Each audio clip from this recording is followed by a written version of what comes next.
YouTube, how are you now? Sean back from the EDC Den. Thanks again for checking out the channel. We have a pretty exciting haul here on the channel, guys. This is 6 months worth of knives that I was sending to the US to one of my friends there. I'm here in Canada. So throughout this coronavirus outbreak, these knives have been building up over the past 6 months and I have not been able to get them. Long story short, they did come into my possession last night.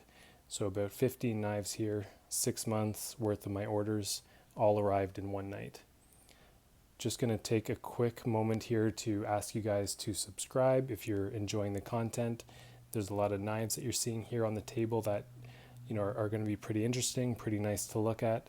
So please go ahead and subscribe to the channel just so you get the notifications and you can keep up with me as we go through all of these knives. So this is the 6 month knife haul, and I'm going to show a couple of these knives, and I'm also going to go through 7 tips for new collectors. I mean, any collector really, but somebody who's just getting started, they might look at this and say, how does somebody afford this? How do you get 15 knives all in one day? Like I said, this did happen over the course of 6 months, but we're going to break it down a little bit further than that. Let's take a look at a knife since we've got all these boxes out. You see boxes there in the bottom right corner from Lion Steel. Above that in the orange boxes is marbles. To the left of that is 2 tubes, of course, from Great Eastern Cutlery. And then you've got 3 boxes from Boker beside that, and then 2 pieces from Tops Knives at the very back. So tip number 1 is to buy knives in bulk and bring them over the border yourself if possible. An example of that would be this Spyderco Leaf Storm. This is kind of an EDC throwback. I don't believe these are available anymore, but just a really cool knife that I got in the US. I got them on sale and avoided a lot of the shipping, duties, taxes, all that stuff. So by picking up this knife in bulk, I got, I think, 6 of them in one shot. Again, at a great price, lots of savings. I was able to sell these to friends who are interested here in Canada. And it's not like I'm making all kinds of money off my friends. That's not what the hobby's about. But if you are the one that sources them out, you're putting a bit of work forward to your friends, and you're letting them take advantage of the savings and the deals that you got, then there's no problem making a couple bucks off each knife, so long as the friends and family that you're selling them to also get a deal. So it's kind of an everybody wins situation, and selling those 6 Leaf Storms basically allowed me to get a Leaf Storm myself in my own collection without being out much more money than, what you might consider beer money. I may have even got that perfectly worked into the collection without going out of pocket. So by cutting out the middlemen, which is usually the post office or the US Customs or government tax or shipping, it allows for a margin of profit either for yourself or to pass on those savings to your friends and family. So I don't think anybody's going to shed a tear over the post office or customs or the government losing out on their tax money. So little areas where you can save and make a bit for yourself and pass those savings on to your friends and family. Okay, tip number 2 is basically become known as the knife guy amongst your friends and family. So not everyone is as passionate about knives as we are, of course, but once your friends and family get to know that you're the go-to guy for pocket knives, they're going to think of you when they're, trying to buy a last-minute gift for a friend or something. This is something kind of perfect. This is a Victorinox Pioneer. This is something you can buy 3 or 4 of these, add one to your collection, keep 3 or 4 backup, and just sell them off to friends and family as they need Christmas gifts, birthday gifts, wedding gifts, anything like that.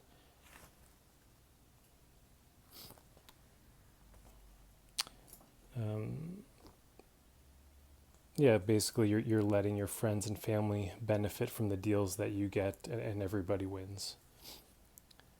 Tip number 3 kind of goes hand in hand with number 2, is to get your friends into knives. Again, you can buy in bulk this way and save on shipping costs. When your friends are involved in the knife community, it allows for, trading knives. Maybe you try one for a little while, you trade it to a friend for another knife that you're interested in. So getting your friends into the knife game helps your own hobby and your own collection grow. Okay, number 4 is going to be to source secondhand deals. So check your classifieds, check the flea markets, check other collectors in your town. That's how I ended up with this Benchmade Proper. Very nice knife, got a great deal on it. Would not have been able to afford to throw this in my collection had it not been for the deal I got. And it's in great shape. I got it from a collector who took really good care of it.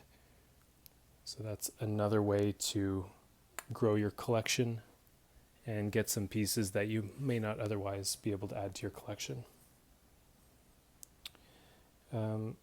Also, when you're sourcing the secondhand deals, you can kind of get a knife, clean it up, get a knife that's used, clean it up, tighten it up, sharpen it, and then resell it for a slightly higher price that you paid. So you get a knife for $50 and it's in rough shape. You make it good again, maybe you sell it for 60 or 70. And that's kind of fun. It's fun to fix up a knife. So these are things we're going to do anyway. And it's going to help your collection grow. Tip number 5, be aware of your budget and be prepared to make compromises. So I don't drink Starbucks. At times when I'm saving money, I've cut my own hair. Maybe you pull back on beer money or McDonald's, just knives are my current poison. And I don't know, would you rather have 2 Happy Meals from McDonald's or this awesome Marbles knife in D2 steel? These are not expensive, guys. These are less than $20 and it'll last a lifetime. Whereas a 6-pack of beer, you get one night out of that, maybe 2.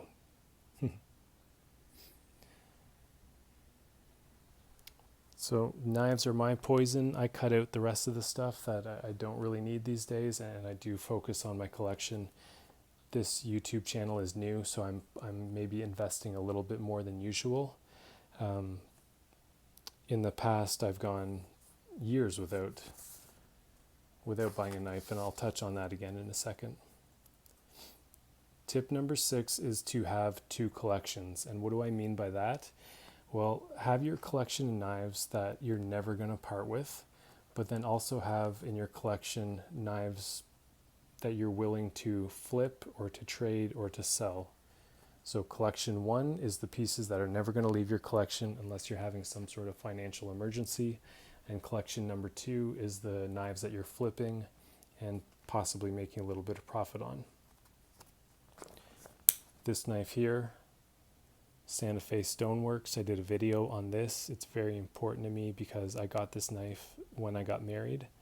My wife and I took a trip down the California coastline and we eloped on that trip, and this knife commemorates that great event in my life. So of course this thing is never going to leave my collection. Whereas I have 3 case knives here. They're nice knives, but some I have in double, some just didn't tickle my fancy, I guess you'd say. So they're on their way out. I have a buyer for these, and these will be going out the door soon. So this is an example of those pieces that maybe didn't work out for you, but you're going to flip them over to somebody else, and then you've got your money back to flip back into your own collection.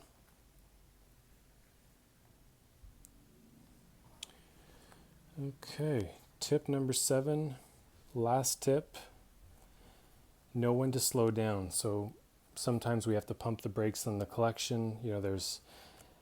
There's billions of knives out there and you simply cannot collect every knife. There's always home expenses, vehicles, and again, years have gone by where I did not pick up a knife and add it to the collection because maybe I'm trying to get myself into motorcycles, or one year, I needed a roof for the house. So there are some important things in life that may make you pump the brakes on your collection, and that's totally fine. When you do have that bit of extra pocket money, you can jump right back into the hobby.